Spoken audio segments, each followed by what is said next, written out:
तो स्टूडेंट्स आज हम बात करने वाले हैं करंट इलेक्ट्रिसिटी के जो चैप्टर है उसके इंपॉर्टेंट फॉर्मूलाज के, जो आपको दिमाग में रखने चाहिए, जो आपके हर तरह के कॉम्पिटिटिव एग्जाम में आपको पूछे जाते हैं, जैसे सीयूटी हो गया, जेईई में हो गया, इनसे क्वेश्चंस आना तय होता है बेटा।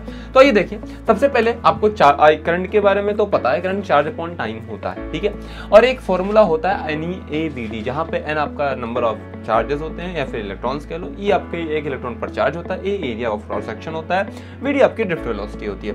और ड्रिफ्ट वेलोसिटी के दो और फॉर्मूले लिखे गए, जहाँ पे E electric field, tau relaxation time होता है, और ये VD is equal to I/NEA, ये यहीं से निकाला गया है, ठीक है। और ओम्स लॉ की बात करें तो ओम्स लॉ से आपको पता है ये फॉर्मूला आता है डिपेंडेंसी ऑफ रेजिस्टेंस, जो है कि आपका लेंथ और एरिया ऑफ क्रॉस सेक्शन पर डिपेंड करता है। और एक आता है आपका कंडक्टेंस का, ठीक है, जो कि 1 रेजिस्टिविटी होती है, ठीक है। कंडक्टिविटी 1 रेजिस्टिविटी होती है फॉर्मूला यहाँ पे। और ये टेम्परेचर डिपेंडेंस, इसको ध्यान से रखना, ये कभी कभी जब पूछता है तो भयंकर क्वेश्चन सीधा फॉर्मूले पूछता है, जहाँ पे अल्फा और टेम्परेचर कोफिशिएंट होता है, और delta T change in temperature, R naught जो है आपका वो ओरिजिनल रेजिस्टेंस होता है। और पावर के 3 फॉर्मूले क्लास 10 से पढ़ते आ रहे हो भाई, इसको बताने की जरूरत नहीं है। और केसीएल और केवीएल जो बहुत इंपॉर्टेंट है आपके लिए। केसीएल करंट जो लॉ, किरचॉफ साहब का जो करंट लॉ था वो बताता है हमें इनकमिंग करंट बराबर आउटगोइंग करंट, यानी total sum of the current across the junction is equals to 0।